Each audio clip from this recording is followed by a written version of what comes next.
श्री सच्चिदानंद सद्गुरु साईनाथ महाराज की जय। सद्गुरु श्री साईनाथुनि शरद बाबू जी की जय।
श्री सच्चिदानंद सद्गुरु साईनाथ महाराज की जय। सद्गुरु श्री साईनाथ शरद बाबू जी की जय। శ్రీ సాయినాథాయ నమః. శ్రీ సాయి సచ్చరిత్రము 33వ అధ్యాయం నిన్నటి తర్వాయి.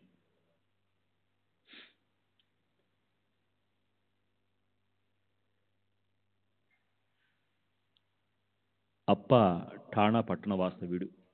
భివండిలో పని ఉండటం వలన 8 రోజుల్లో తిరిగి వస్తానని చెప్పి బయటపడ్డాడు. 2 రోజులు గడిచాక ఒక అపూర్వ సంఘటన జరిగింది. ఠాణాలోని అతని ఇంటి ముంగిటకు ఒక ఫకీర్ వచ్చాడు. అతనిని చూడగానే అందరికీ అతడు సాయి అని అనిపించింది. అతని రూపురేఖలన్నీ నకసిక పర్యంతం పూర్తిగా పటంలోని బాబా వలనే ఉన్నాయి. అప్ప భార్య బిడ్డలు ఫకీర్ని చూసి అందరూ ఆశ్చర్యపోయారు. బాబాయే వచ్చారా అని అనిపించింది. పూర్వం వారెవరూ బాబాను ప్రత్యక్షంగా చూచి ఉండలేదు. కానీ అచ్చు పటంలో వలనే ఉండడం వలన వీరే సాయిబాబా అని తెలుసుకుని జిజ్ఞాసతో మీరు షిరిడి సాయిబాబాయేనా అని ఫకీర్ను ప్రశ్నించారు. ఫకీరు చెప్పిన దానిని శ్రోతలు శ్రద్ధగా వినండి. నిజంగా నేను స్వయం సాయిని కాను, కానీ వారి ఆజ్ఞను పాలించే వారి దాసుణ్ణి. వారి ఆజ్ఞానుసారం మీ కుటుంబ క్షేమ సమాచారాలను తెలుసుకోవడానికి వచ్చాను అని చెప్పి దక్షిణను కోరగా గృహిణి వెంటనే ₹1 సంభావనగా ఇచ్చింది. అతడు కూడా బాబా విభూతినిచ్చాడు. సాయిబాబా విభూతిని పొట్లం కట్టి ఆ స్త్రీకి ఇచ్చి, దీనిని ఆ పటం వద్ద ఉంచండి, మీకు సుఖం కలుగుతుందని చెప్పాడు.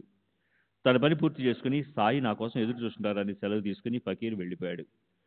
తరువాత అతడు అక్కడి నుండి వచ్చిన దారినే వెళ్ళాడు. ఇక్కడ సాయి యొక్క ఈ అపూర్వలీల జరిగింది. భివండికి బయలుదేరిన అప్పాసాహెబ్ ముందుకు వెళ్ళక వెనుకకు మరలాడు. టాంగా బండి గుర్రాలు జబ్బు పడడంతో ప్రయాణం ముందుకు సాగక ఆగిపోయింది. మధ్యాహ్నం అతడు ఠాణాకు వచ్చి జరిగిన వృత్తాంతానంతా తెలుసుకున్నాడు. ఫకీరు దర్శనం చేసుకున్నందుకు అప్పా మనసు చివుక్కుమంది. పైగా కేవలం ₹1 దక్షిణగా ఇచ్చినందుకు తనలో సిగ్గుపడ్డాడు. నేను నుండి 10కి తక్కువ కాకుండా అసలు పంపేవాణ్ణి కాను అని తలచి తనలో బాధపడ్డాడు.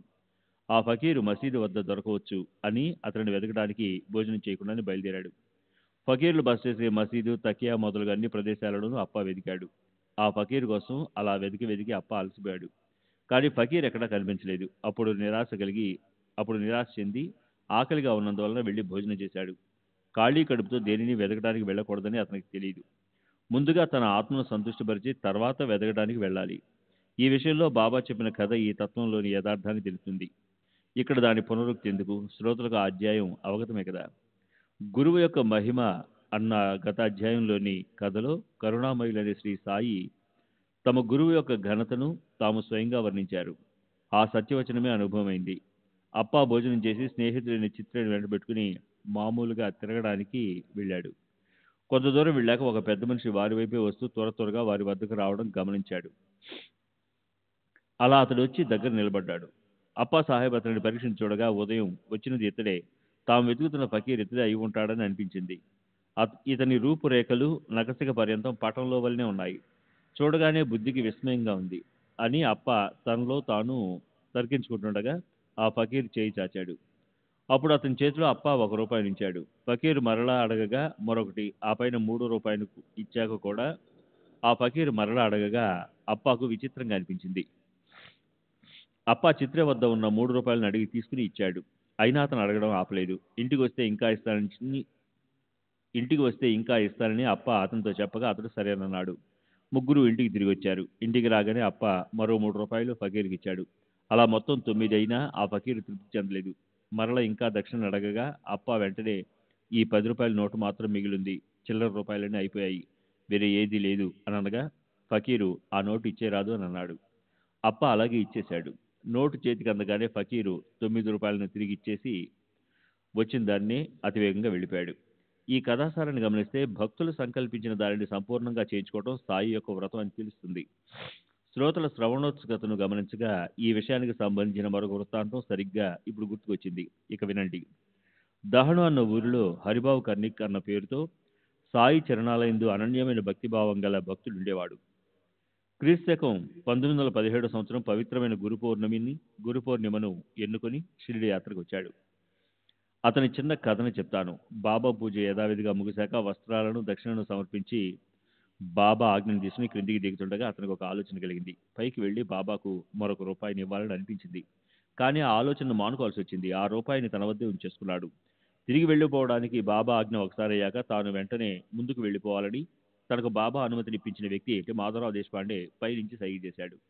ఆ సంకేతాన్ని అనుసరించి కర్ణిక్ ముందుకు సాగిపోయాడు. దారిలో మిత్రునితో సహా నాసిక్లో దిగాడు. కాలారాముని దేవాలయంలోకి దర్శనానికి కర్ణిక్ వెళ్ళగా అక్కడ అనుకోకుండా నరసింహ మహారాజ్ అనే సాధువు దర్శనం కలిగింది. భక్త పరివారం అతని చుట్టూ ఉన్నారు. ఆ మహారాజు అకస్మాత్తుగా లేచి కర్ణిక్ యొక్క చేతి మడికట్టును పట్టుకుని నా ₹1 ఇవ్వు అని అడిగాడు. కర్ణిక్ తనలో ఆశ్చర్యపోయాడు. కానీ ఎంతో ఆనందంగా ₹1 ఇచ్చి తాను ఇవ్వదలిచిన ₹1ని సాయి అలా స్వీకరించారని భావించాడు. సాయి స్వీకరించడం కూడా నిజం కాదు. తనకు అసలు మనసులో గుర్తు లేకుండా బలవంతంగా అడిగి మరీ తీసుకోవడం జరిగింది. మనసు సంకల్ప వికల్పాత్మకం. అనేక ఆలోచన తరంగాలు ఒకటిపైన మరొకటి లేస్తుంటాయి. మొదట ఒకటి అనుకుంటే వెంటనే మరో ఆలోచన వస్తుంది. మొదట వచ్చిన ఆలోచన భావన మంచిదై ఉండాలి. దానినే అలా పోషిస్తే అది శుభప్రదం. దానినే చక్కగా అనుసంధానం నిధిధ్యాసన చేయాలి. దానిని మర్చిపోకూడదు. అన్నమాట నిలబెట్టుకోవడానికి ప్రయత్నం చేయాలి. అప్పా సాహెబు అన్నమాటను తర్వాత మర్చిపోయాడే. కానీ బాబా అతని కోరికను తీర్చి భక్తి యొక్క విశేషాన్ని చూపించారు.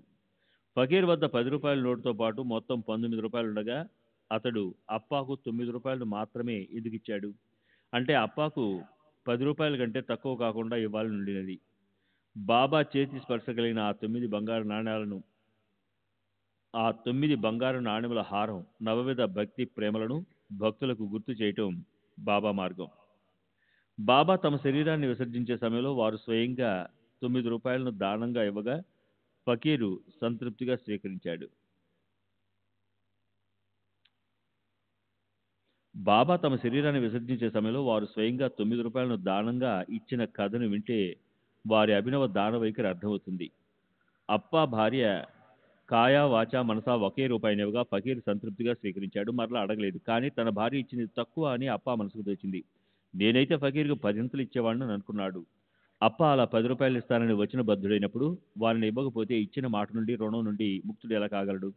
ఆ ఫకీరు ఇతరుల వంటి వాడు కాడు. ఎవరో బేకారైతే చేతిలో ఏదో పడగానే వెనక్కి తిరిగి వెళ్ళిపోతాడు. కానీ ఆ రోజు గడవకుండానే ఆ రోజే మరలా వచ్చాడు. ఎవరో అపరిచితుడైన ఫకీర్ అని అప్ప అనుమానించాడు. ఫకీర్ అడిగినప్పుడు అప్పా వద్ద 6 రూపాయలున్నాయి. కానీ ఆ డబ్బును ఇవ్వలేదు. అప్పాపై ప్రేమ లేకపోతే బాబా ఫకీర్ వేషంలో ఎందుకు వస్తారు?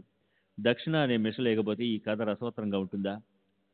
అప్పా సాహెబ్ నిమిత్త మాత్రుడు. మీది మాది మనందరి పద్ధతి ఇదే. మొదట ఉదారంగా ఆలోచిస్తాం. కానీ సమయం వచ్చినప్పుడు సందర్భానుసారం ప్రవర్తిస్తుంటాం. మనమంతా వాగ్దాన తత్పరం. దానం చేసేటప్పుడు అనేక సందేహాలతో ప్రాణం క్రింద మీద అవుతుంది. నిశ్చయం అన్నదరదు. మితంగా హితాన్నే మాట్లాడుతూ తాము అన్న ప్రకారం ప్రవర్తించేవారు, తమ మాటను నిజం చేసి చూపించే హరి యొక్క ప్రియపుత్రులు ఎక్కడో ఒకరుంటారు. అనన్యమైన భక్తిభావంతో ఉండే భక్తులు ఐహికమైనవి గాని లేక ఆముష్కమైనవి గాని కోరికలను కోరుకుంటే సాయి భక్తులు, సాయి సమర్థులు వారిని తీర్చుతారు. అప్పా సాహెబ్ మంచి తెలివిగలవాడు. ఆంగ్ల విద్యా విశారదుడు. అతనికి ప్రభుత్వం మొదట జీతం 40 రూపాయలని మాత్రం ఇచ్చేది. తర్వాత బాబా యొక్క పట్టణం లభించాక జీతం క్రమక్రమంగా పెరిగి ఆ 40కి ఎన్నో రెట్లు పెరిగింది. బాబా ఒకటికి 10 ఇస్తారు. 10 అధికారం, 10 సత్తా. ఇది బాబా వద్ద ఎప్పుడూ అందరికీ అనుభవం. పైగా ఈ భక్తి నిష్ఠలు పరమార్థ దృష్టిని పెంపొందించడం ఇది సామాన్య విషయమా? బాబా లీల విచిత్రమైనది. తర్వాత ఫకీరు అప్పాకు ఇచ్చిన విభూతి పొట్లాన్ని భక్తి వైపు చూశాడు.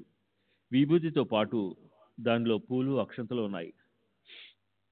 తాయితం చేయించుకుని దానిలో వారి నుంచి అత్యంత పూజ్య భావంతో చేతి కట్టుకున్నాడు. తర్వాత బాబా దర్శనం చేసినప్పుడు బాబా స్వయంగా ఇచ్చిన తమ వెంట్రును కూడా తాయితులో భద్రపరుచుకున్నాడు. బాబా యొక్క విభూతి మహిమ ఎంత గొప్పది! విభూతి శంకరుని భూషణం. భక్తిగా నొసట రుద్దుకుంటే విఘ్నాలన్నీ వెంటనే తొలగిపోతాయి. ముఖం కడుకుని లేదా స్నానం చేసి నిత్యం విభూతిని రాసుకుని చరణతీర్థంతో పాటు సేవిస్తే పవిత్రత, పుణ్యం కలుగుతాయి. అంతేకాదు విభూతి విశేషం ఏంటంటే నిత్యం సేవిస్తే పూర్ణాయువు కలుగుతుంది. పాతకాలు నిశ్శేషంగా నశించిపోయి ఎల్లప్పుడూ సుఖంగా, సంతోషంగా ఉంటారు. ఇటువంటి మధురమైన కథామృత సేవనాన్ని సాయిబాబా అప్పా కొరకు ఏర్పాటు చేశారు. ఆ విందు పంక్తిలో మనం అతిథులుగా వచ్చిన బంధువులం కనుక యథేచ్ఛగా ఆరగిద్దాం. అతిథులకు ఇంటి యజమానికి ఒకటే విందు. రసాన్ని ఆస్వాదించడంలో ఏ భేదభావం లేదు. ఆత్మానంద రూపంలో ఉన్న ఈ విందును సేవించి సంతృప్తులవ్వండి. హేమాడ్ సాయికి శరణు వేడుతున్నాడు. ఇక ఇంతవరకు శ్రవణం చాలు. తరువాతి అధ్యాయంలో ఇంతకంటే గొప్పగా విభూతి యొక్క మహిమను చెప్తాను. సాయిబాబా దర్శనం మరియు విభూతి చర్చనంతో ఎముకలలో వ్రణం నిర్మూలమవడం, నారికురుపు నివారణం, గ్రంథి జ్వరం తొలగిపోవడం మొదలగు వారిని శ్రద్ధగా వినండి. స్వస్తి శ్రీ సంతసజ్జన ప్రేరితము భక్త హేమాడ్పంత విరచితమైన శ్రీ సాయి సమర్థ సచరిత్రలో విభూతి ప్రభావం అన్న 33వ అధ్యాయం సంపూర్ణం. శ్రీ సద్గురు సాయినాథార్పణమస్తు. శుభం భవతు. శ్రీ సచ్చిదానంద సద్గురు సాయినాథ్ మహారాజ్ की जय. सद्गुरु श्री साईनाथ शरद बाबू जी की जय.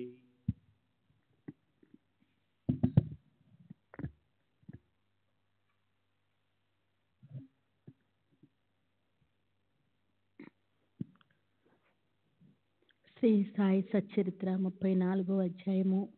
శ్రీ గణేశాయ నమః, శ్రీ సరస్వతాయ నమః, శ్రీ గురుభ్యో నమః, శ్రీ కులదేవతాయ నమః, శ్రీ సీతారామచంద్రోభ్యాయ నమః, శ్రీ సద్గురు సాయినాథాయ నమః. గత అధ్యాయంలో విభూది మహిమ యథార్థంగా చెప్పబడింది. ఈ అధ్యాయంలో కూడా విభూది యొక్క గుణాలను, లక్షణాలను వర్ణిస్తాను. వెనుకటి అదే కథా వృత్తాంతాన్ని, అదే విభూది వైభవాన్ని ఇప్పుడు శ్రోతలు తమ సుఖ సంతోషాల కొరకు ఏకాగ్ర మనసులతో వినండి. ఎముకల్లోని వ్రణంతో దుర్భరమైన రోగము ఏ ఉపాయాలతోనూ తొలగకపోతే సాయిబాబా తమ చేతితో విభూదిని అద్దగా బాధ నిర్మూలమైంది. ఇటువంటి విభూది కథలు అనేకము. శ్రోతలకు మచ్చుకు కూడా ఒకటి చెప్తాను. ఇది అనుభవపూర్వకమైనది కనుక వింటే అద్భుతంగా ఉంటుంది. నాసిక్ జిల్లాలోని మాలేగాం ఊరిలో డాక్టర్గా ఉన్న ఒక వ్యక్తి యొక్క సోదరుని కుమారునికి వచ్చిన వ్యాధి బాధ ఏ ఔషధాలతోనూ తగ్గలేదు. అతడు స్వయం వైద్యుడు, స్నేహితుడు వైద్యుడు. అనేక రకాల చికిత్సలు చేశారు. వారు శస్త్రచికిత్స చేయగల సమర్థులు. వారు ఎంతో అనుభవం ఉన్నవారైనా వారి బుద్ధికి ఏమీ తోచలేదు. ఎముకల్లో వ్రణం అనే జబ్బు, ఆ పదము అప్రభ్రంశమై ఎముకల వ్రణము అనే పేరు మార్పు చెందినది. ఈ జబ్బు దుర్భరమైనది, మందులతో నయమయ్యేది కాదు. అయినా దేశ విదేశాల్లోని చికిత్సలన్నిటినీ ఏదీ వదలకుండా అనేక ప్రయత్నాలు చేశారు. శస్త్రచికిత్స కూడా చేశారు. కానీ దేనివల్ల గుణము కనిపించలేదు. చిన్న వయసులో ఉన్న అబ్బాయి బాధను సహించలేక విలవిల్లాడుతుంటే ఆప్తులు, బంధువులు ఆందోళన చెందేవారు. ప్రయత్నాలన్నీ పరాకాష్ఠను అందుకున్నాయి. అయినా వ్యాధి ఏ కాస్తైనా తగ్గలేదు. ఆప్తులు, బంధువులు, మిత్రులు దేవతలను ఆరాధించమని అతనికి సలహా ఇచ్చారు. దేవీ దేవతలను కానీ కులదేవత కానీ ఎవరూ కూడా సహాయపడలేదు. షిరిడి గ్రామంలో అవల్య ఉన్నారన్న వార్త వారి చెవికి సోకింది. వారు షిరిడిలోని సత్పురుష శ్రేష్ఠులు, యోగీశ్వరులైన సాయి మహారాజు కేవలం దర్శనంతో వ్యాధిని తొలగిస్తారని విన్నారు. అబ్బాయి తల్లిదండ్రులకు సాయిని సందర్శించుకోవాలని కోరిక కలిగింది. భగవంతుని తలుచుకొని ఈ ప్రయత్నం కూడా చేయాలని నిశ్చయించుకున్నారు. వారు గొప్ప మహాత్ములు. వారి చేతితో విభూతిని రాస్తే భయంకర వ్యాధి అయినా నశించిపోతుందని ప్రజలు అనుకుంటారు. వెళ్ళి మన అనుభవాన్ని తెలుసుకోవటంలో నష్టమేముంది? వెళ్ళి వారి పాదాలకు వందనం చేసి చివరి ప్రయత్నం కూడా చేద్దాం. దానివల్లనైనా ఈ అపాయము తొలగవచ్చు. ఇది ఒకటే తరుణోపాయం అని తలచి అబ్బాయి తల్లిదండ్రులు సాయి దర్శనానికి ఆదుర్తాతో గబగబా బయలుదేరి షిరిడి చేరారు. వెంటనే బాబా దర్శనం చేసుకొని వారి చరణాలకు సాష్టాంగ వందనం చేశారు. అబ్బాయి యొక్క బాధను గురించి చెప్పి వారి ఎదుట నిలబడ్డారు. చేతులు జోడించి దీనంగా దుఃఖపూరితంగా బాబాకు విన్నవించారు. వ్యాధితో బాధపడుతున్న ఈ బాలుడి బాధను మేము చూడలేకుండా ఉన్నాము. ఏం చేయాలో తెలియటం లేదు. వ్యాధి నయమవుతుందన్న ఆశ కనిపించటం లేదు. పుత్రుని బాధను చూచి మేము బాగా కృంగిపోయాం. సాయి సమర్థ, మీ అభయహస్తాన్ని ఇతని శిరస్సుపై ఉంచి బాధను తొలగించండి. మీ మహిమను విని మేము ఇక్కడికి వచ్చి అనన్య భక్తితో మీ శరణొచ్చాం. ఇతనికి ప్రాణదానం చేయండి అని వేడుకున్నారు. అప్పుడు కరుణామయులైన సాయి వారికి ధైర్యాన్ని కలుగజేశారు. ఈ మసీదుకు ఆశ్రయించిన వారికి కల్పాంతంలో కూడా దుర్గతి కలగదు. ఇప్పుడు మీరు నిశ్చితంగా ఉండండి. విభూదిని తీసుకొని వ్రణంపై అద్దండి. 8 రోజుల్లో బాధ తగ్గిపోతుంది. దేవునిపై విశ్వాసం ఉంచండి. ఇది మసీదు కాదు, ద్వారావతి. ఇక్కడ కాలు మోపిన వారు వెంటనే ఆరోగ్యాన్ని, క్షేమాన్ని పొందుతారు. ఇది మీకు కూడా అనుభవం అవుతుంది. ఇక్కడికి వచ్చి బాగు కాకపోవటం త్రికాలాల్లో కూడా జరగదు. ఈ మసీదు మెట్లెక్కిన వారి లక్ష్యము నెరవేరినట్లే అని తెలుసుకోండి. తర్వాత బాబా ఆజ్ఞానుసారం బాధపడుతున్న బాలుని బాబా ఎదుట కూర్చొని బాబా అతని పాదంపై చేత్తో నిమిరి అతనిపై కృపాదృష్టిని ప్రసరించారు. అది కేవలం శారీరకమైన బాధ, మానసిక వ్యధ అయినా లేక దైవయోగం వలన వచ్చిన బాధ అయినా సరే బాబా దర్శనంతో నిర్మూలమైపోతుంది. సాయిబాబా వదనాన్ని చూస్తే చాలు దుఃఖమంతా తక్షణము నశించిపోతుంది. వారి వచనామృతాన్ని సేవిస్తే రోగికి పరమసుఖం కలుగుతుంది. ఆ తర్వాత వారు షిరిడీలో 4 రోజుల వరకు ఉన్నారు. వ్యాధి నయమవటంతో వారికి సాయి చరణాల యందు విశ్వాసం కూడా కుదిరింది. అప్పుడు ఆ ముగ్గురు బాబా యొక్క పూర్తి అనుమతితో మనసుల నిండా ఆనందంతో సంతృప్తిగా తమ ఊరికి తిరిగి వెళ్ళారు. ఇదేం చిన్న చమత్కారమా? విభూది లేపనం మరియు బాబా కృపా కటాక్షను వీక్షణము అపూర్వమైన ఈ ఉపచారాలతో ఎముకల్లోని వ్రణం మానింది. భాగ్యం కొద్దీ ఇటువంటి మహాపురుషుని దర్శనము, వారి ధైర్యవచనాలు, శుభప్రదమైన వారి ఆశీస్సులు లభిస్తే చాలు, వ్యాధి నిర్మూలమవుతుంది. అబ్బాయి వ్రణంపై విభూదిని అద్దుతూ సేవించగా కొంతకాలానికి వ్రణం ఎండిపోయి అబ్బాయి ఆరోగ్యవంతుడయ్యాడు. ఈ విషయాన్ని విని మాలేగాం ఊరిలో ఉన్న అబ్బాయి యొక్క బాబాయి సాయిబాబా దర్శనం చేసుకోవాలని తలిచాడు. ముంబైకి తిరిగి వెళ్ళేటప్పుడు షిరిడి వెళ్ళి తన కోరిక తీర్చుకుని వాళ్ళని తనలో అనుకున్నాడు. తర్వాత ముంబైకి బయలుదేరగా మాలేగాంలోను మన్మాడ్లోనూ ఎవరో అతని మనసులో అనుమానాన్ని లేపారు. దానితో అతను షిరిడి వెళ్ళి తన నిశ్చయాన్ని మానుకున్నాడు. మంచి పనుల్లో ఇలాగే అవుతుంది. మొదట కుత్సిత బుద్ధి గలవారు అడ్డు తగులుతారు. లోకుల మాటలను లెక్క చేయని వారే చివరికి సద్గతిని పొందుతారు. సత్పురుషుని దర్శనాభిలాషను అణచివేసుకున్న ఆ వ్యక్తి నేరుగా ముంబై వెళ్ళిపోయాడు. శ్రీ సచ్చిదానంద సద్గురు సాయినాథ్ మహారాజ్ కి జై. సద్గురు జై.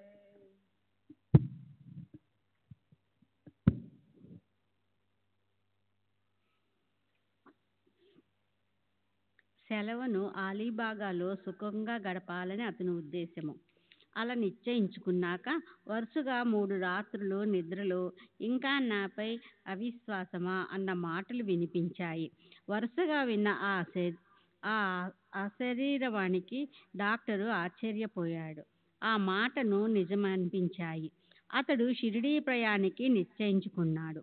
కానీ ఒక రోగికి టైఫాయిడ్ జ్వరం ఉండటం వలన ఆ డాక్టర్ యొక్క చికిత్స అతనికి అవసరమైనందున ఆ రోగికి నయమైన వెంటనే షిరిడీ బయలుదేరాలని అనుకున్నాడు. కానీ ఆ జ్వరం చాలా తీవ్రంగా ఉండి ఎలాంటి చికిత్సకు గుణం కాలేదు. జ్వరం కాస్తైనా తగ్గలేదు. అందువలన ప్రయాణం వెంటనే కుదరలేదు. అప్పుడు అతడి మనసులో, ఈ రోజు రోగికి జ్వరం తగ్గితే నేను క్షణం ఆలస్యం చేయకుండా రేపు షిరిడీకి ప్రయాణం అవుతానని నిశ్చయించుకున్నాడు. అలా దృఢంగా సంకల్పించుకోగా 2-3 గంటలకే జ్వరం తగ్గింది. డాక్టర్ సంకల్పం ఫలించి షిరిడీ బయలుదేరాడు. తను తలిచినట్లు షిరిడీకి వెళ్ళి భక్తిగా బాబా పాదాలకు వందనం చేశాడు. బాబా కూడా అతని మనసులోని అనుభవాలను దృఢపరిచి తమ సేవయందు అతనిని ధ్యానమగ్నుని చేశారు. తమ అభయ హస్తాన్ని అతని శిరస్సుపై ఉంచి ఆశీర్వదించి విభూది ప్రసాదాన్ని ఇచ్చారు. డాక్టరు సాయి యొక్క అమోఘమైన మహిమను గని ఆశ్చర్యపడ్డాడు. అక్కడ 4 రోజులుండి ఆనందంగా తిరిగి వెళ్ళిపోయాడు. 15 రోజులు గడవక ముందే అతనికి ప్రమోషన్ వచ్చి వైజాపూర్కి వెళ్ళాడు. అబ్బాయికి ఎముకలలో వ్రణం కారణంగా సాయి యొక్క దర్శన భాగ్యము కలిగి వారి చరణాలందు ప్రేమ కుదిరింది. అలా అతడు శాశ్వతమైన సుఖాన్ని కూడబెట్టుకున్నాడు. ఒకసారి ఇలాగే డాక్టర్ పిళ్ళే నారు కురుపు బాధతో వ్యాకుల పడ్డాడు. ఒకటిపై ఒకటి 7 కురుపులు లేవగా అతనికి చాలా దుఃఖం కలిగింది. బాబాపై అతనికి చాలా ప్రేమ. బాబా అతనిని బావు అని ముద్దు పేరుతో పిలిచేవారు. రోజు ఎంతో ప్రేమగా బావు యొక్క యోగక్షేమాలను అడిగేవారు. ఉదయము సాయంత్రము మసీదు కటకటాల వద్ద బావు కూర్చునేవాడు. బాబా అతనితో చాలా సమయం గడిపేవారు. వారిద్దరు పరస్పరం హాయిగా ముచ్చటించుకునేవారు. బాబా చిలం పీల్చేటప్పుడు బావు ఉండాలి, బీడీ కాల్చేటప్పుడు బావు ఉండాలి, ఏ విషయమైనా నిర్ణయించేటప్పుడు బావు ఉండాలి. అతడు దగ్గర లేకపోతే బాబాకు అసలు తోచేదే కాదు. అలా ఉండేది అతని కథ. నారుకురుపు బాధను భరించలేక బావు అత్యంత నిరుత్సాహంతో దుఃఖంతో మంచం పట్టాడు. ఇటువంటి దారుణమైన పరిస్థితిలో కూడా నోరారా సాయి నామస్మరణ చేసేవాడు. ఈ బాధ ఇక చాలు బాబు, ఈ యాతన కంటే మరణమే మేలు అని సాయికి శరణి వేడుకునేవాడు. నా ఈ శరీరం పైన ఈ వ్రణాలు ఇంకా ఎంతకాలము? ఈ దుఃఖాన్ని అనుభవిస్తూ విసుగెత్తిపోయాను. ఈ బాధ సహించటానికి నాకిక శక్తి లేదు. పరిశుద్ధాచరణతో ప్రవర్తించే నాకు ఈ దుఃఖావస్థ ఎందుకు? నేనెన్నడూ దుష్కర్మలు చెయ్యలేదే, నా తలపై ఈ పాపం ఎందుకు? బాబా, ఈ నారీకృప బాధ మరణప్రాయంగా ఉంది. ఇక నేను ఈ బాధను భరించలేను. ఇంతకంటే చావు వచ్చినా పర్వాలేదు. ఈ బాధను తర్వాత జన్మలో అనుభవిస్తాను. ప్రారబ్ధ కర్మను ఎప్పుడూ తప్పించుకోలేం. దీనిని అనుభవించకుండా ఉండే మరో దారి లేదు. దీనికోసము మరో జన్మనెత్తాలి. మందమతినైనా నాకిది తెలుసు. 10 జన్మలైనా సరే ఎత్తి సంతోషంగా నా ఈ కర్మను అనుభవిస్తాను. ఈ జన్మను ఇంతటితో చాలించేలా నన్ను అనుగ్రహించండి. ఈ జన్మలో జీవించినది చాలు. ఈ జీవితము నుండి నన్ను విముక్తి చెయ్యండి. ఇక నాకు ఈ కష్టాలు వద్దు. ఇదే నేను మిమ్మల్ని వేడుకోవటము అని సాయికి కబురు పంపాడు. పిళ్ళే ప్రార్థన విని సిద్ధపురుషులైన సాయి మహారాజు అంతఃకరణం కరిగిపోయి కరుణ ఉప్పొంగింది. వారు డాక్టర్ పిళ్ళేను శాంతింపజేయటానికి కురిపించిన కరుణామృతాన్ని సేవించండి. భక్తుల కోరికలు తీర్చే కల్పద్రువమైన బాబా పిళ్ళే యొక్క పరమ దుఃఖావస్థను గని అతని బాధను ఉపశమింపజేయటానికి ఉపాయం పన్నారు.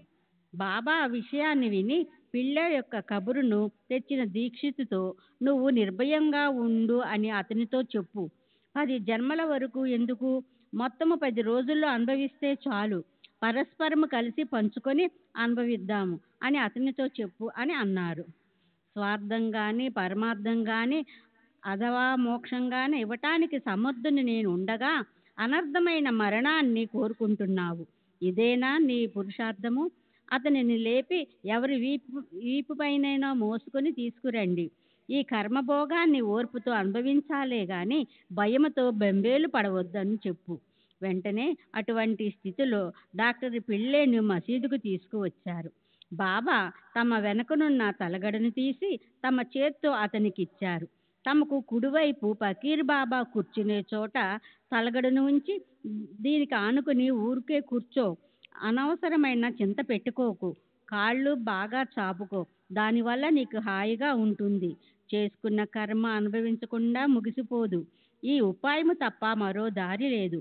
ఇష్టాలు సుఖదుఖాలు, అమృతము లేదా విషము, ఈ ద్వంద్వాలు సంచిత కర్మానుసారము ప్రవాహం వల్లే వచ్చి పడతాయి.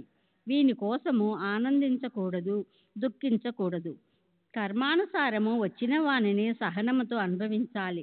అల్లా మాలిక్, జగద్రక్షకుడు ఎల్లప్పుడూ అతని స్మరణలో ఉండాలి. అన్ని బాధ్యతలను వారే చూసుకుంటారు. తనువు, మనసు, ధనము, వాక్కులతో సహా వారి చరణాలను ఆశ్రయించాలి. నిరంతరము వారి స్మరణలో ఉంటే వారి లీల తెలిసి వస్తుంది. అప్పుడు డాక్టర్ పిళ్ళే బాబాతో, నానాసాహెబ్ చంద్రకరు నారు కురుపు పైన పట్టీ కట్టాడు, అయినా ఏం తగ్గలేదని చెప్పాడు. నానా పిచ్చివాడు, ఆ పట్టీని విప్పివేసే లేదా చస్తావు. ఇప్పుడు కాకి వచ్చి పొడుస్తుంది, దానితో నువ్వు బాగైపోతావు అని బాబా చెప్పారు. అలా మాట్లాడుతున్న సమయంలో అబ్దుల్ ప్రమిదలలో నూనె పోయటానికి పైకి వచ్చాడు. అప్పుడు అకస్మాత్తుగా ఏం జరిగిందంటే, అసలే మసీదు ఇరుకు, పైగా భక్తులు బాగా గుంపులుగా ఉన్నారు. అందులో పిల్లే గొడవ. అబ్దుల్కు అడుగు వేయటానికి ఇబ్బందిగా ఉంది. అతడు తన పనిలో మునిగి ఉన్నాడు. అతని దృష్టి ప్రమిదలపైనే మగ్నమై ఉంది. అందువల్ల పిల్లే వైపు చూడలేదు. అప్పుడు విచిత్రమైన సంఘటన జరిగింది. అబ్దుల్ మాత్రం ఏం చేస్తాడు? జరుగుతున్న దానిని ఎవరూ ఆపలేరు కదా. పిల్లే కాళ్ళు చాచుకుని కూర్చున్నాడు. ఆ కాలుపై అబ్దుల్ కాళ్ళు పొరపాటుగా పడింది.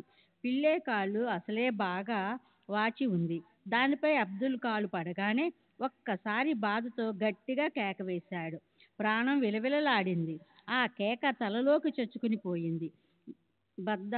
బద్ధాంజలుడై బాబాతో దీనంగా మొరపెట్టుకోసాగాడు. దానిని వినండి. నారీ కురుపులు పగిలి చీము కారసాగింది. పిళ్ళే చాలా బాధపడ్డాడు. ఒకవైపు ఏడుస్తూ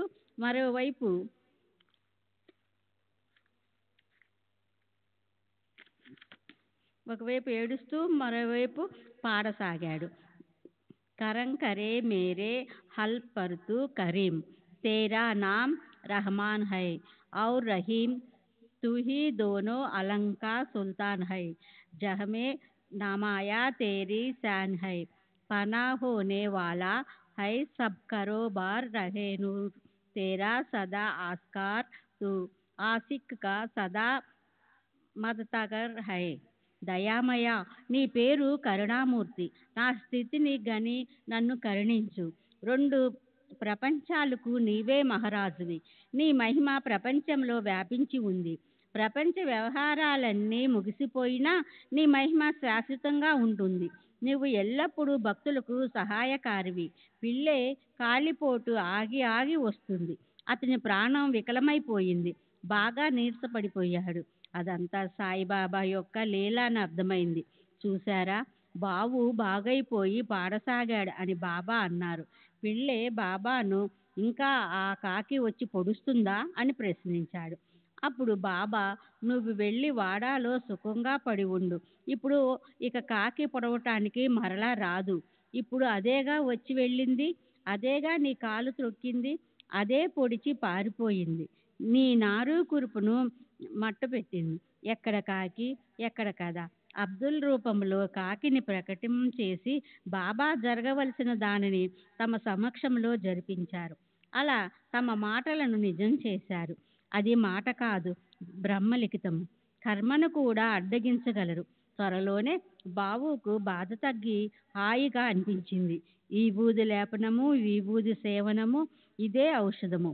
ఇదే అనుపానముతో 10వ రోజు ఉదయము రోగము నిర్మలమైంది. కురుపులలో నుండి సన్నని తీగల్లాంటి బ్రతికి ఉన్న పురుగులు బయటికి వచ్చాయి. దుర్భరమైన బాధ తగ్గి దుఃఖము అంతమయ్యింది. ఈ చమత్కారానికి పిళ్ళే ఆశ్చర్యపోయాడు.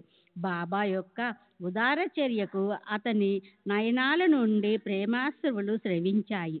పిళ్ళే అక్కడే బాబా చరణాలను కౌగిలించుకున్నాడు.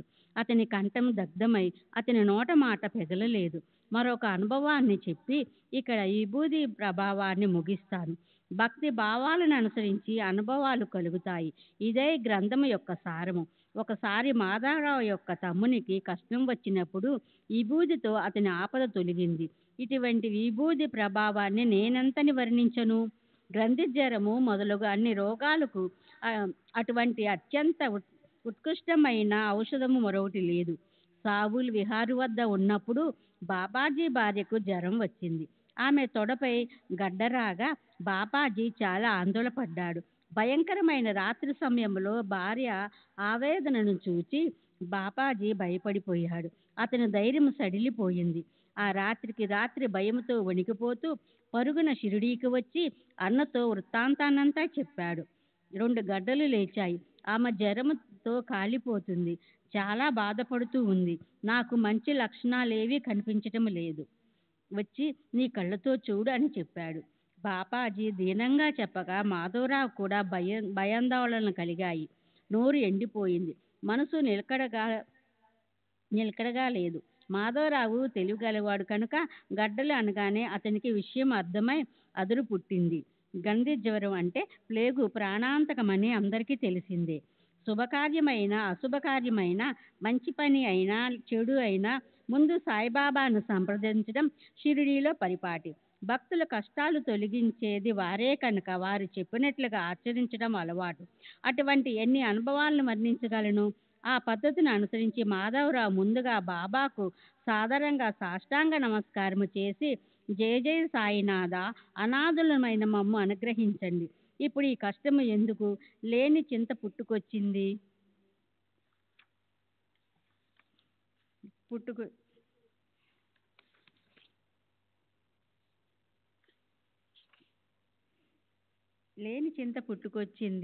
మిమ్ము కాక వెళ్ళి వేరే ఎవరిని యాచించము.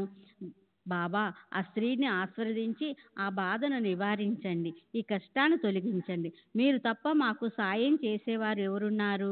దుర్భరమైన జ్వరాన్ని ఉపసింపచేసి మీ మాటను నిలబెట్టుకోండి అని వేడుకొని వెళ్ళటానికి అనుమతిని కోరాడు. బాబా అతనితో, ఈ అపరాత్రి నువ్వు వెళ్లకు, ఈ బూదినిచ్చి పంపు అని చెప్పారు. అల్లా మాలిక్, మన తండ్రి, ఏ ఏ జ్వరమైనా, ఎటువంటి గడ్డైనా దానంతట అదే తగ్గిపోయి తప్పక హాయి కలుగుతుంది. రేపు తెల్లారిగానే సావుల విహారికి వెళ్ళిరా. ఇప్పుడు వెళ్ళాలి అని ఆరాట పడకు, ఇక్కడే నిశ్చింతగా ఉండు. రేపు వెళ్ళిరా, అనవసరంగా దుఃఖపడకు. ఈ బూదిని రాసుకొని భక్తిగా సేవిస్తే చాలు, ఎందుకు భయపడటం అని చెప్పారు. బాబా మాటలు విని బాబాజీ భయపడ్డాడు. అతనికి నిరాశ కలిగింది. మాధవరావుకు మూలికలు, ఆకుల వైద్యము తెలుసు, కానీ ఇప్పుడు అవేవి ఉపయోగపడవు. ఒక్క సాయిబాబా అనుగ్రహము తప్ప ఔషధాలు తగ్గించలేవన్న రహస్యాన్ని మాధవరావు బాగా ఎరుగును. కనుక బాబా ఆజ్ఞను శిరసావహించి ఈ బూదిని పంపించి తాను షిరిడీలో నిశ్చింతగా ఉన్నాడు. శ్రీ సచ్చిదానంద సద్గురు సాయినాథ్ మహారాజ్ की जय। सद्गुरु సాయినాథ్ బాబూజీ కీ జై. బాపాజీ మాత్రం నిరాశతో వెళ్ళిపోయాడు. భార్య శరీరానికి విభూతిని రాసి కాస్త నీళ్ళల్లో కలిపి కడుపులోకి త్రాగించగా బాగా చెమటలు పట్టి ఆమె బాగా నిద్రపోయింది. మరునాడు సూర్యోదయం అయ్యేసరికి ఆమెకి ప్రాణం బాగా కుదుటపడింది. జ్వరం లేదు, విషపు గడ్డలు లేవు. బాపాజీకి ఆశ్చర్యం కలిగింది. అక్కడ మాధవరావు నిద్రలేచి శుభ్రంగా ముఖం కడుక్కొని సావుల విహిరి వెళ్ళడానికి బయలుదేరి బాబా దర్శనానికి మసీదుకు వచ్చాడు. బాబా పాదాలకు సాష్టాంగ వందనం చేసి విభూదిని, ఆశీర్వాదాన్ని తీసుకొని అక్కడి నుండి బయలుదేరాడు. మసీదు మెట్లు దిగుతూ ఉండగా బాబా, శ్యామ, వెంటనే తిరిగి వచ్చేసే, అక్కడ ఆలస్యం చేసే అవసరం లేదు అని ఆజ్ఞాపించడం వినిపించింది. 2 గడ్డలతో తమ్ముని భార్య బాధను ఎలా భరిస్తుందో ఏమో, ఎంతో వేదన పడుతూ ఉండాలి, ఎంత తపన పడుతూ ఉందో అని మాధవరావు దారి పొడుగునా మదనపడసాగాడు. బాబా వెంటనే వచ్చేయమని ఎందుకు అన్నారు? వారు ఏదో సూచించినట్లు ఉంది అని ఆందోళన పడుతూ మాధవరావు గబగబా వెళ్ళాడు. సావుల్ విహీరు చేరుకునే వరకు ధైర్యం లేదు. కానీ గడపలో అడుగు పెట్టగానే అతనికి చమత్కారం కనిపించింది. గత రాత్రి గ్రంథి జ్వరంతో ఉన్న స్త్రీ పొయ్యి మీద టీ తయారు చేస్తూ ఉంది. ఆ విపరీత పరిస్థితిని చూచి మాధవరావు ఆశ్చర్యపోయాడు. అప్పుడు ఈమె రోజులాగే పనులు చేస్తూ ఉందే అని బాపాజీతో అనగా, బాపాజీ ఇదంతా నిజంగా బాబా విభూది యొక్క అద్భుత చర్య అని చెప్పాడు. నేను రాగానే విభూది నీరును త్రాగించాను, శరీరమంతా బాగా రాశాను. వెంటనే చెమటలు పట్టి సుఖంగా నిద్రపోయింది. తెల్లవారుగానే చక్కగా లేచి కూర్చుంది. గడ్డలు జ్వరంతో సహా మాయమయ్యాయి. ఇదంతా సాయి యొక్క మహిమ అని చెప్పాడు. ఆ పరిస్థితిని చూచి శ్యామకు వెంటనే తిరిగి వచ్చేసి అనే సాయి మాట గుర్తుకు వచ్చి ఆశ్చర్యపోయాడు. అతడు అక్కడికి వెళ్ళాక ముందే కార్యం చెక్కబడింది. అక్కడ టీని తీసుకుని మాధవరావు తిరిగి వచ్చేశాడు. ముందుగా మసీదుకి వెళ్ళి బాబా చరణాలకు నమస్కరించాడు. దేవా, ఏమిటి నీ ఈ లీల? మనసులో ఆందోళన కలగ చేస్తావు, కూర్చున్న చోటే సుడిగుండాలను లేపుతావు, మరలా శాంతింపచేసేది కూడా నీవే అని అన్నారు. అందుకు బాబా, కర్మతంత్రం యొక్క గతి అతి గహనమైనది, దానిని గమనించు. నిజంగా నేను ఏమీ చేయించను. అనవసరంగా కర్తృత్వాన్ని నా తలపై వేస్తారు. విధివశాత్తు జరిగే కర్మలకు నేను సాక్షి భూతుణ్ణి మాత్రమే. చేసేవాడు, చేయించేవాడు అనంతుడైన ఆ ఒక్క పరమేశ్వరుడే. ఆ ఒక్కడే కరుణామయుడు. నేను దేవుణ్ణి కాను, ఈశ్వరుణ్ణి కాను, పరమేశ్వరుని కాను, అనల్ హక్కును కాను. నేను యాదే హక్కు, పరమేశ్వరుని స్మరించేవాణ్ణి, అల్లాకు విశ్వాసపాత్రుడైన దాసుని. అహంకారం లేకుండా పరమేశ్వరుని ముందు కృతజ్ఞత భావంతో ఆ దేవునిపై భారం వేసి వారి లక్ష్యం నెరవేరుతుందని జవాబిచ్చారు. ఇటువంటిదే ఇక ఇరానీ వ్యక్తి యొక్క గొప్ప అనుభవాన్ని వినండి. పసిబిడ్డ అయిన అతని కుమార్తె మాట గంట గంటకు ఆగిపోతూ ఉండేది. ప్రతి గంటకు నోటి నుండి నొరగ కక్కుతూ మూర్ఛ వచ్చి అక్కడికక్కడే వంగిపోయి విలవిల్లాడుతూ తెలివి తప్పి పడిపోయేది. ఎన్ని ప్రయత్నాలు చేసినా ఏదీ ఫలించలేదు. అతని మిత్రుడు అతనికి విభూది యొక్క మహిమను గూర్చి వర్ణించి, రామబాణం వంటి ఇటువంటి విచిత్రమైన ఔషధం ఎక్కడ ఉండదు. ఇక ఏమీ ఆలస్యం చేయకుండా పార్లేకి వెళ్ళి దీక్షితుని విభూదిని ఇమ్మని అడుగు, అతని వద్ద ఉంటుంది, సంతోషంగా ఇస్తాడు. రోజు భక్తి శ్రద్ధలతో సాయిబాబాను స్మరించుకొని ఆ విభూదిని కొంచెం త్రాగించితే మూర్ఛపోయి జబ్బు నయమవుతుందని చెప్పాడు. అట్లా ఆ వ్యక్తి దీక్షితుని వద్ద నుండి విభూదిని అడిగి తెచ్చి నిత్యం నియమంగా ఆ అమ్మాయికి త్రాగించగా ఆమె ఆరోగ్యం కుదుటపడింది. అలా గంటకు గాబరపడుతున్న మూర్ఛబాధ విభూదితో వెంటనే ఉపశమించి 7 గంటలకు వచ్చేది. కొంతకాలానికి జబ్బు పూర్తిగా నయమైంది. హార్ద్యా దగ్గర ఒక గ్రామంలో వృద్ధుడైన ఒక గృహస్థుడు ఉండేవాడు. అతడు మూత్రపిండాల్లో లోని రాళ్ల వ్యాధితో బాధపడుతూ ఉండేవాడు. ఈ వ్యాధి శస్త్ర చికిత్సతో తప్ప వేరే విధంగా నివారణ అవ్వదు కనుక ఎవరైనా శస్త్రచికిత్స ప్రావీణ్ణి చూచుకో అని జనం చెప్పారు. ఏం చేయాలో తోచక రోగి చాలా దుఃఖిస్తూ ఉండేవాడు. బాధను భరించలేక రోగి శరీరం కృషించిపోయి మరణానికి దగ్గరయ్యాడు. శస్త్రచికిత్సకు రోగికి ధైర్యం అవసరం, కానీ అతనికి ధైర్యం లేదు. దైవశాత్తు అతని దుష్కర్మ ముగిసిపోయింది. ఆ వింతను వినండి. ఇక్కడ ఇలా ఉండగా సాయిబాబా భక్తుడైన ఆ ఊరి ఇనాందారు ఊరికి వచ్చాడు. అతని వద్ద బాబా విభూది ఎల్లప్పుడూ ఉంటుందని అందరికీ తెలుసు. రోగి బంధువులు వచ్చి అతనిని విభూది కోరారు. ఆ ఇనాందారు విభూదిని ఇవ్వగా దానిని కుమారుడు నీటిలో కలిపి తండ్రికి తాగించాడు. అంతే. 5 నిమిషాలు గడిచాయో లేదు, విచిత్రం జరిగింది. విభూది ప్రసాదం శరీరంలో పడగానే మూత్రపిండంలోని రాయి కదలి వెంటనే మూత్రం ద్వారా నుండి బయటికి జారిపోయి రోగికి బాధ తగ్గింది. ముంబై పట్టణంలోని ప్రభు కాయస్థు జాతికి చెందిన ఒక గృహస్థుడు ఉండేవాడు. అతని భార్య ప్రసవ సమయంలో ప్రతిసారి బాధపడుతూ ఉండేది. ఎన్నో ప్రయత్నాలు ఉపాయాలు చేసినా ఏ ఒక్కటి ఉపయోగపడలేదు. ఆ స్త్రీ ప్రాణం పోతున్నట్లుగా తప్పించిపోతూ ఉండేది.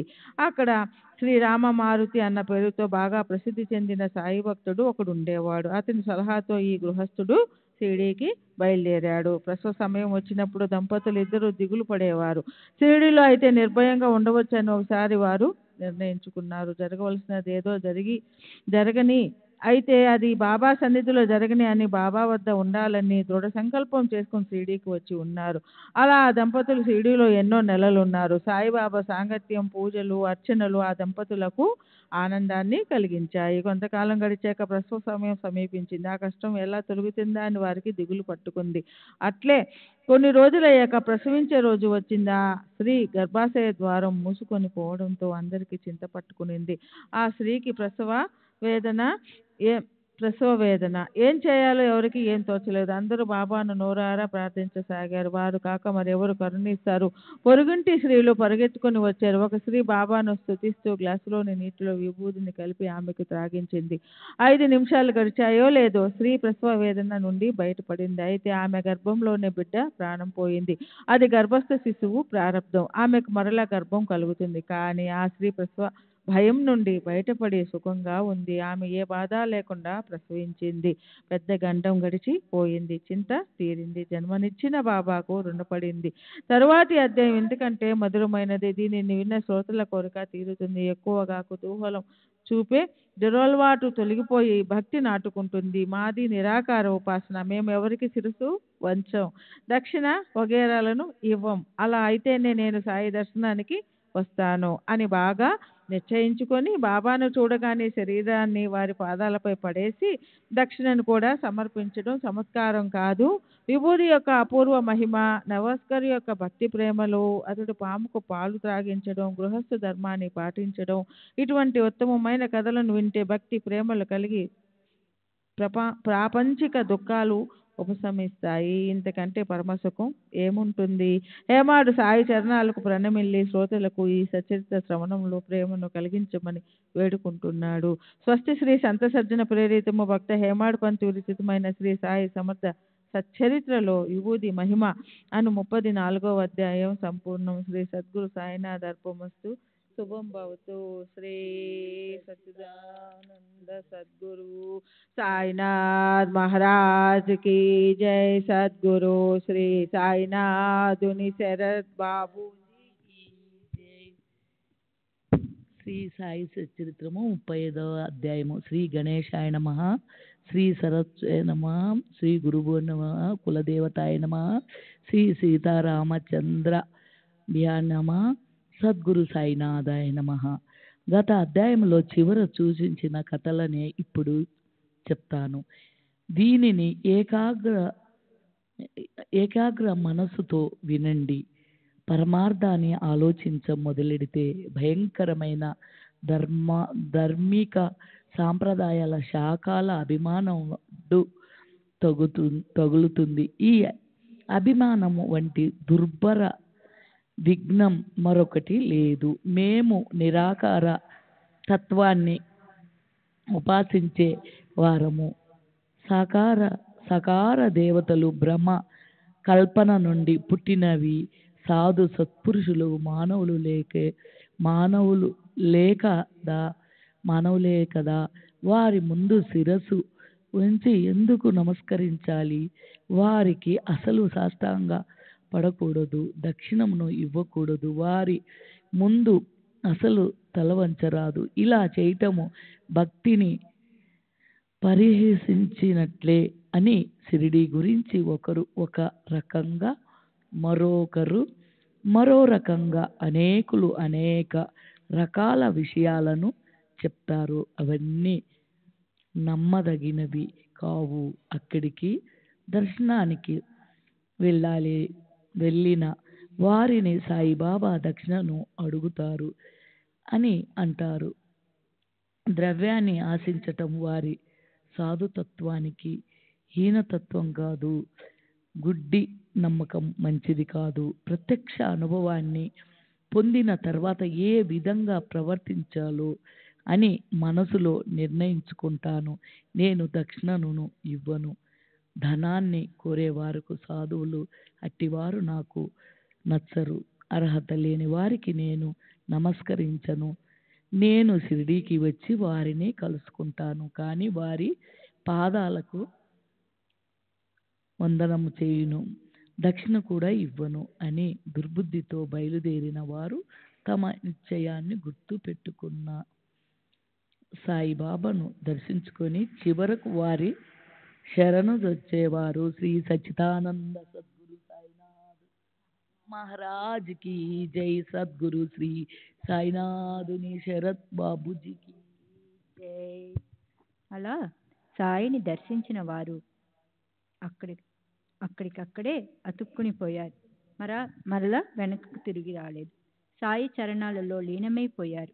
ఎవరైనా సాయికి వినయంగా శరణుజొచ్చి వారి చరణాలకు నమస్కరిస్తే చాలు, తమ నిర్ణయాన్ని మర్చిపోయేవారు. సంప్రదాయం పైనున్న అభిమానాన్ని వదిలితే ప్రాణానికి చాలా సుఖం. ఈ 35వ అధ్యాయాన్ని శ్రోతలు ఆదరపూర్వకంగా వినండి. విభూతి యొక్క మహిమను మరియు బాలానేవాస్కర్ సర్పాన్ని సాయిగా భావించి ప్రేమగా ఆదరించిన అతని అనుభవాన్ని వినండి. శ్రోతలు నన్ను కరుణించాలి. నేను కేవలం బాబా ఆజ్ఞకు కింకరుణ్ణి. వారి ఆజ్ఞను గౌరవంగా పాలించగా అక్షరమైన ఈ చరిత్ర ఉత్పన్నమైంది. సాయి చరణాలయందు దృష్టి ఉంచి అక్కడి నుండి అలలుగా ఉప్పొంగే పదాలను నేను పదే పదే పవిత్ర చరిత్ర అనే ఈ కలశంలో నింపుతున్నాను. మనం తాబేలు పిల్లలు వంటి వారము. కేవలం దృష్టి ప్రసరణతో పోషింపబడుతున్నాము. మనకు ఆకలి దప్పులు బాధలు లేవు. ఎల్లప్పుడూ సంతృప్తిగా ఉంటాము. దృష్టి సుఖం మనకు ఉండగా ఇక మనకు అన్నపానీయాలు అవసరం లేదు. దృష్టియే ఆకలి దప్పులను హరించి వేస్తుంది. ఆ చమత్కారాన్ని ఎంతని వర్ణించను. మనకు సకల దృశ్య విషయాలు కృపాసాహురులైన సాయి మహారాజే కనుక దృశ్యం దృష్ట దర్శనమవుతూ త్రిపుటి ఉండదు. అట్లే మనకు ధర్మము దాని విషయ స్పర్శ రెంటిలోనూ సాయి భావనయే. ముక్కు మరియు వాసనల యందు కూడా సాయియే. శ్రవణాలలో శబ్దం పడగానే సాయి యొక్క రూపం ప్రకటమవుతుంది. దానితో శ్రవణం శ్రావకం శ్రావ్యం అనే త్రిపుటి ఒక్కసారిగా ఎగిరిపోతుంది. జిగ్వ రసాస్వాదాన్ని పొందేటప్పుడు సాయియే రసంలో మిళితమై ఉంటారు. రసన, రసం, రసాస్వాదం అనే త్రిపుటి ఇక ఎక్కడ ఉంటుంది? కర్మేంద్రియాల విషయంలో కూడా ఇంతే. కేవలం ఒక్క సాయిని సేవిస్తే సకల కర్మలు నశించిపోయి వైష్కర్మ్యం సిద్ధిస్తుంది. ఈ గ్రంథం విస్తరించిపోతూ ఉంది. సాయిపై ప్రేమ ఎక్కడికో లాక్కెళుతుంది. ఇప్పుడు పూర్వానుసంధానాన్ని గుర్తు తెచ్చుకుని కథాభాగానికి వద్దాం. విగ్రహ ఆరాధనను ఇష్టపడక నిరాకార పరమాత్మను ఉపాసించే ఒక వ్యక్తి కేవలం విమర్శనా దృష్టితో షిరిడీకి వెళ్ళాలని కుతూహలపడ్డాడు. నేను వచ్చి ఆ సాధువును కేవలం దర్శించుకుంటాను, అంతేకాని వారికి తల వంచను, దక్షిణను కూడా ఇవ్వను. నా ఈ 2 షరతులకు ఒప్పుకుంటే నేను షిరిడీ వస్తానని చెప్పాడు. స్నేహితుడు సరేనని అనగా అతని వెంట నిశ్చింతగా బయలుదేరాడు. అతని మిత్రుడైన కాకా మహాజనికి సత్పురుషుల యందు అత్యంత భక్తిభావం. కానీ అతని స్నేహితుడు ఒట్టి సంశయాత్మకుడు. ఆ ఇద్దరు శనివారం రాత్రి ముంబై నుండి బయలుదేరి ఆదివారం ఉదయం షిరిడీకి చేరారు. ఇద్దరు సాయిబాబా దర్శనానికి మసీదుకి వెళ్ళారు. అప్పుడు ఏం జరిగిందో సావధానంగా వినండి. వారు మసీదు మెట్లపై అడుగు పెట్టగానే కాకా మిత్రుని చూచి దూరం నుండి, కాయావేజీ, ఎందుకొచ్చారు అని ఎంతో మధురంగా అన్నారు బాబా. ప్రేమతో నిండిన ఆ మాటలను విన్న మిత్రునికి ఆ పదాల ఉచ్చారణ తన తండ్రిని గుర్తుకు తెచ్చాయి. కాయోవేజీ అన్న బాబా మాట, వారి స్వరం విని కాకా మిత్రుడు ఆశ్చర్యపోయాడు. ఆకర్షణీయమైన ఆ స్వరం గతించిన అతని తండ్రిని గుర్తుకు తెచ్చింది. బాబా ఆ స్వరాన్ని పూర్తిగా అనుకరించినట్లు అనిపించింది. ఆ వాణిలో ఎంతటి ఆకర్షణ శక్తి! కాకా స్నేహితుడు విస్మితుడయ్యాడు. ఈ స్వరం నిజంగా మా తండ్రిదే, నాకు బాగా గుర్తున్నదే. తండ్రి నోటి నుండి వచ్చినట్లే ఉన్న ఆ పిలుపుని విని ఆ మిత్రుడు తనలో కరిగిపోయాడు. మునుపటి తన నిశ్చయాన్ని మరచి శిరసు వంచి బాబా పాదాలకు వందనం చేశాడు. తరువాత బాబా కాకాను మాత్రమే దక్షిణ అడిగారు. కాకా ఇచ్చాడు. ఇద్దరు తిరిగి వెళ్ళిపోయారు. మరలా మధ్యాహ్నం వచ్చారు. శ్రీ సచ్చిదానంద సద్గురు సాయినాథ్ మహారాజ్ కీ జై. సద్గురు శ్రీ సాయినాథ్ నిసరత్ బాబూజీ కీ జై.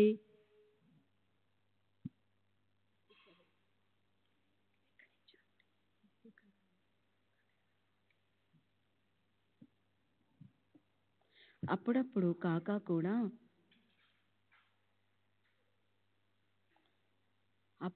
కాకా వెంట అతని మిత్రుడు ఉన్నాడు. ఇద్దరు ముంబైకి బయలుదేరటానికి కాకా బాబా అనుమతిని కోరాడు. బాబా కాకాను దక్షిణను అడిగారు. అదైనా కాకాను మాత్రమే. 17 రూపాయలు ఇవ్వు అని అడిగారు. కానీ అతని మిత్రుడు ఏమీ అడగలేదు. అందువల్ల అతని మనసులో అలజడి చెలరేగింది. అప్పుడు అతడు మెల్లగా, ఎందుకు నిన్ను మాత్రమే దక్షిణను అడిగారు? ఉదయం కూడా నిన్నే అడిగారు, ఇప్పుడు కూడా నిన్నే అడిగారు. నేను నీ వెంట ఉండగా మరి నన్ను దక్షిణను అడగకుండా వదిలివేశారేమి అని కాకాను అడిగాడు. ఈ విషయం బాబానే అడగరాదు అని కాకా మెల్లగా జవాబిచ్చాడు. ఇంతలో బాబా కాకాతో, ఏమిటి అతడు నీతో ఏదో అంటున్నాడు అని అడిగారు.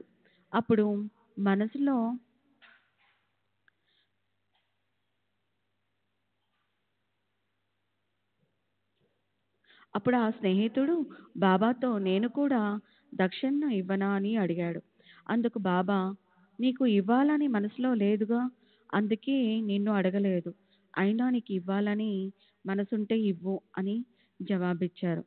బాబా దక్షిణను అడగడం, భక్తులు ఇవ్వటం గురించి అతడు హీనంగా మాట్లాడాడు.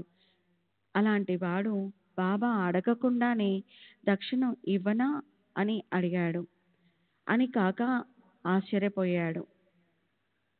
నీకు ఇవ్వాలని ఉంటే ఇవ్వు అని అన్న బాబా మాటలకు మిత్రుడు వెంటనే 17 రూపాయలను బాబా అడగకుండానే వారి చరణాలకు సమర్పించాడు. తర్వాత బాబా అతనితో, పొదువుగాని లేదా ఒక క్షణం కూర్చో అని అతని భేదభావాన్ని తొలగించటానికి మధురంగా ఉపదేశించారు. నీకు నాకు మధ్య ఉన్న నూనెవాడి గొడవ మొత్తం పడగొట్టేశాయి. అప్పుడు ఒకరినొకరం కలుసుకోవటానికి ప్రశస్తమైన మార్గం ఏర్పడుతుంది అని చెప్పారు. ఆ తర్వాత వారికి వెళ్ళడానికి అనుమతిని ఇచ్చాడు. శ్రీ సచ్చిదానంద సద్గురు సాయినాథ్ మహారాజ్ కీ జై. సద్గురు శ్రీ సాయినాథ్ శరత్నాథ్ జై.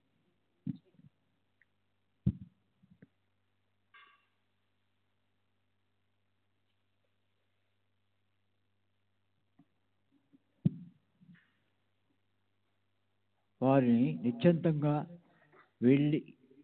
వెళ్ళనివ్వు.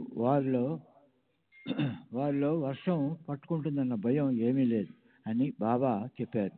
బాబా పాదాలను అభివందనం చేసి ఆ ఉభయులకు బండిలో కూర్చున్నారు. ఆకాశంలో మెరుపులు మెరుస్తున్నాయి. పెనుగాలు వీస్తుంది. గోదావరిలో నీరు బాగా నిండుగా ఉంది. ఆకాశాన ఉరుములు ఉరుముతున్నాయి. వారు నదిని నావలో చాట పంపి వచ్చింది. బాబా యొక్క ధైర్య వచనాలపై కాకాకు పూర్తి విశ్వాసం. కానీ అతని స్నేహితుని అనుమానం ప్రయాణం సాఫీగా సాగుతుందా, అనవసరంగా బయలుదేరాం, దారిలో కష్టాలు పడతామేమో అని చింత. కానీ వారు సుఖంగా వెళ్ళి రైలు బండిలోనే ప్రవేశించాక మేఘాలు బాగా వర్షించాయి. నిర్భయంగా వారు ముంబై చేరారు. కాకా స్నేహితులు ఇంటికి వెళ్ళి కిటికీ తలుపులు తెరిచి చూడగా గదిలో చిక్కుకున్న పిచ్చుకలలో 2 పిచ్చుకలు చనిపోయి ఉన్నాయి. ఒకటి మాత్రం ఎగిరిపోయింది. ఆ దృశ్యాన్ని చూసి అతనికి చాలా బాధ కలిగింది. ఆహారం లేక పాపం వాని ప్రాణాలు పోయినట్లే. నేను షిరిడీకి బయలుదేరినప్పుడు ఆ కిటికీలను తెరిచి ఉంటే అవి చనిపోయి కావు కదా. నా మూలంగా అవి చనిపోయినాయి. ఇప్పుడు ఎగిరిపోయిన వాని కోసమే బహుశా బాబా ఆతులతో ఇవాళ తిరిగి రావడానికి సమర్థించారు. లేకపోతే ఇవి కూడా చనిపోయినట్టు. ఆహారం లేకపోతే ఎలా బతుకుతుంది? వాటి ఆయుష్ తీరిపోయింది. ఈ గతి పట్టింది. కానీ ఒక్కటి బ్రతికే ఉంది అని తలపోశాడు. ఇతని యొక్క మరొక అనుభవం ఇది కూడా వినవానికి ఇంపుగా ఉంటుంది. ఇతను ఎన్నో నెలలు కాలిమడమతో నొప్పితో బాధపడుతున్నారు. ఈ డబ్బును షిరిడీకి వెళ్ళక ముందు ఎన్నో నెలలు అనుభవించారు. షిరిడీ నుంచి తిరిగి వచ్చాక ఏ నొప్పి లేదు. తర్వాత త్వరలోనే జబ్బు పోయింది. ఇటువంటిదే మరో కథ. సత్పురుషులను శోధించాలని ఉద్దేశంతో వెళ్ళి మనసులో లేకున్నా వారి చరణాలపై శిరస్సు పంచవలసి వచ్చిన విషయాన్ని వినండి. అట్లే లోభం అడ్డు తగలడం, పంచ దక్షిణ ఇవ్వాలని లేకున్నా తన దృఢ నిశ్చయాన్ని వదిలి ఎలా దక్షిణ ఇస్తారో వినండి. ముంబై నివాసియకు వకీల్ తరంసి చటాబాయి టక్కర్కు పూర్వజన్మ పుణ్యం వల్ల సాయిని సందర్శించవాలని కోరిక కలిగింది. కాకా మహాజాని యజమాని ఇతడే. ఇద్దరికి బాగా పరిచయం. షిరిడీకి వెళ్ళి బాబాను ప్రత్యక్షంగా కలుసుకోవాలని అనుకున్నాడు. టక్కరు కంపెనీలో కాకా మేనేజర్. కాకా తరచు సెలవు రోజులలో షిరిడీకి ప్రయాణం అయ్యేవారు. పోనీ సమయానికి సరిగా వచ్చేవాడా? 8 రోజులు షిరిడీలో ఉండిపోవడం. అదేమిటంటే సాయి ఆజ్ఞ ఇవ్వలేదని అనటం. ఇది ఉద్యోగం చేస్తే పద్ధతేనా? ఆ సత్పురుషుని విశిష్ట ఏమిటి? నాకు ఆడంబరాలు నచ్చవు అనుకొని సాయి అంతులు తెలుసుకోవాలని హోళీ పండుగ సెలవుల్లో సేటు బయలుదేరాడు. శరీరంలోని దురహంకారం మరియు ఐశ్వర్యగర్వంతో సేటు సత్పురుషుల మానవతలే గాక ఎందుకు వారికి తలవంచాలి అని తలిచాడు. సాయిబాబా యొక్క స్థాయిని కానీ పండితులు విద్వాంసులు వారి ముందు మోకాళ్ళ మీద నిలుచుకుంటారు. అలాంటప్పుడు ఈ తరంసి ఎంతటి వాడు? అతని నిశ్చయం ఏ పాటిది? అంత విశ్వాసం మంచిది కాదు. మనం స్వయంగా పరీక్షించుకుందామని తనలో నిశ్చయించుకొని షిరిడీకి తయారయ్యాడు. ఇదివరకే వర్ణించిన ఒక స్నేహితుని వల్లే తెరంసి కూడా కాకాను వెంటబెట్టుకొని బయలుదేరుతూ కాకాతో నీవు షిరిడీ వెళితే అక్కడ ఉండిపోతావు. ఈసారి అలా కుదరదు, నా వెంట తిరిగి వచ్చేయాలి. బాగా గుర్తుంచుకో అని చెప్పాడు. అందుకు కాక అది నా చేతులలో లేదు అని అన్నారు. అప్పుడు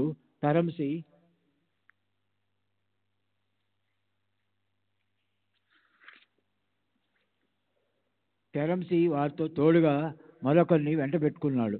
కానీ కాక తనతో తిరిగి రాకపోతేనే దారిలో ఎవరైనా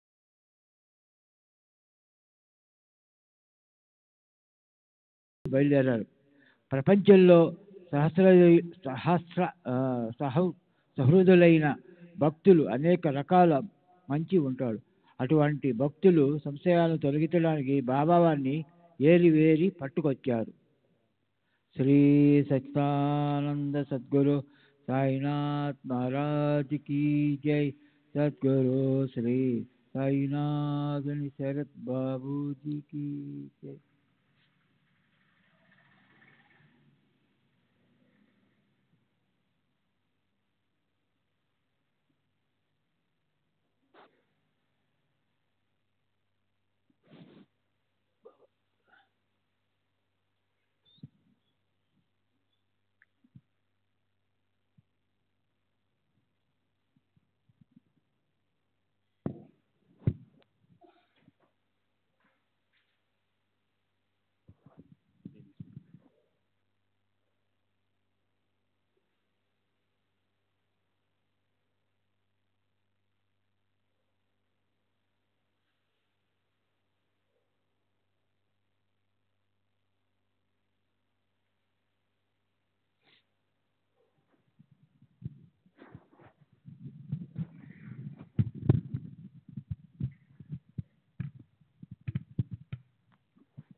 శ్రీ సచ్చిదానంద సద్గురు సాయినాథ్ మహారాజ్ కీ జై.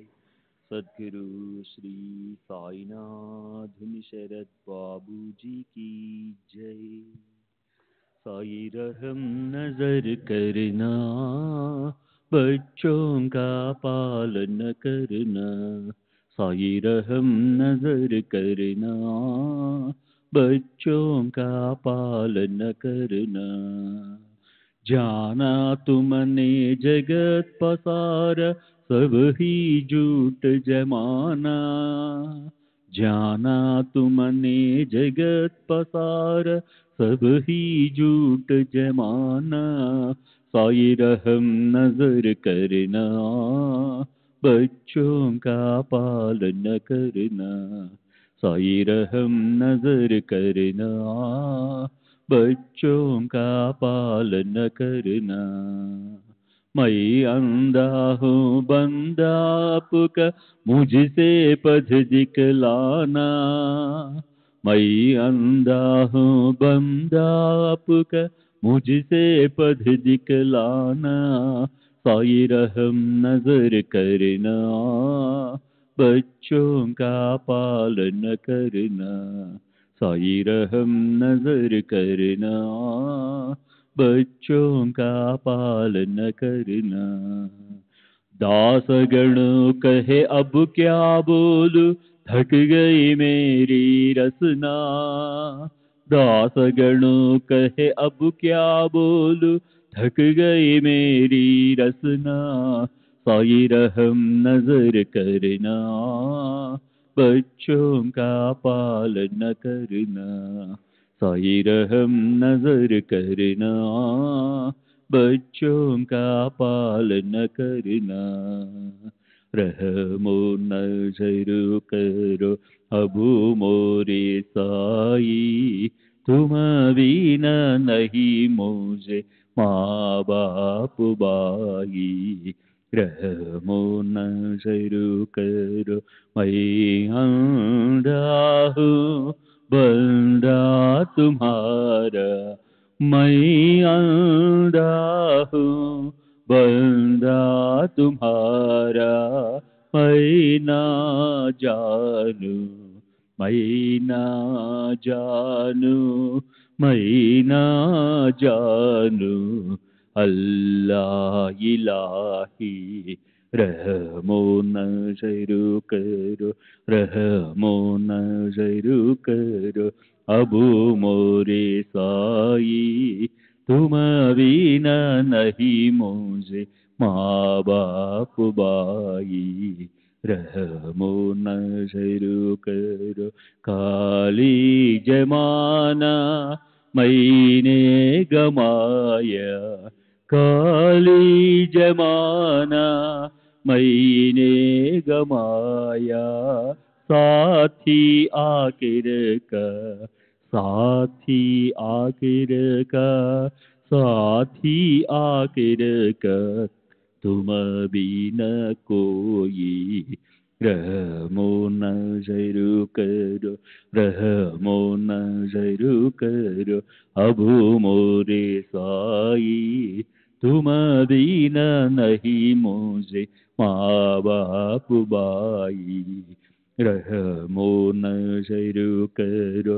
अपने मस्जिद का झाड़ू गड़ो है, अपने मस्जिद का झाड़ू गड़ो है। मालिक हमारे, मालिक हमारे, मालिक हमारे तुम बाबा साई रहमो नज़र करो, रहमो नज़र करो।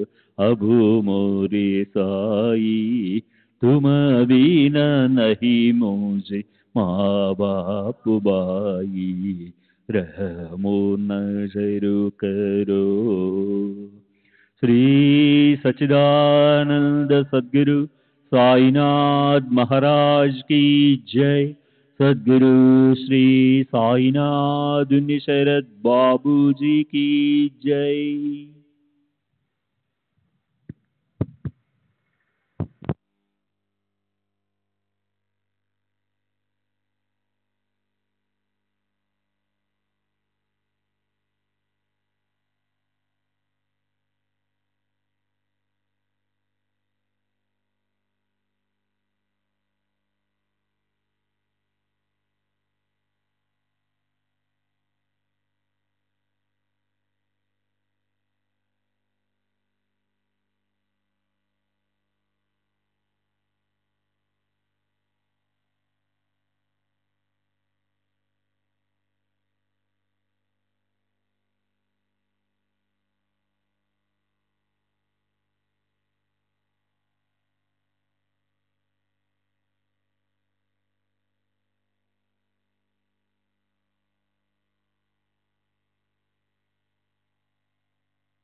श्री सच्चिदानंद सद्गुरु साईनाथ महाराज की जय।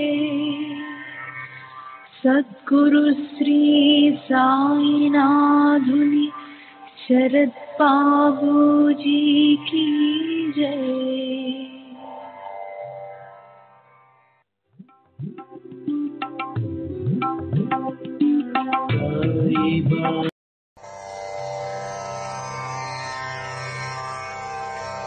श्री सच्चिदानंद